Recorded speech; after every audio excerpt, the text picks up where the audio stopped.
New video from above reveals the full scope of Florence's devastation. This road in Chesterfield, North Carolina was washed out, leaving a tractor trailer. You see it right there dangling in midair. Pictures like these are inspiring Virginians to come together to help our neighbors to the south. In Yorktown, one man is bringing critical supplies to help to bring relief to the storm-stricken areas. 13 News Now reporter Nico Clemens picks up the story.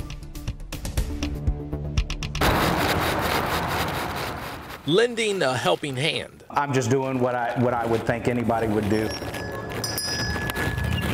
The need for water and supplies in North Carolina is growing.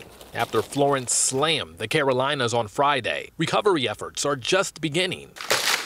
Jeffrey McGonigal is the owner of Wolves and Wool, a barbershop in York County. There's no excuse for people not to help out if they can. There was little impact to Hampton Roads. However, McGonigal reached out to people on Facebook and to his customers to see if anyone would help him help the victims of Florence. Of course, one of the biggest needs, water. It's getting worse every minute, every time I check. Yeah, McGonigal says that the response has been amazing. He's getting water from family, friends, customers, even people he doesn't know. I like hands-on action, so I figured what better way than to ask for help, load up a truck with supplies, and take them down there. McGonigal has family in North Carolina. They're all safe, but he knows the devastation impacts so many. It's heartbreaking, and a lot of places that I've seen that are underwater, I've been to. McGonigal says his cousin is involved with Meals on Wheels in North Carolina. He plans to coordinate with her so the water and supplies get to where they need to go. I don't care if it's 10 hours each way, we're gonna get down there.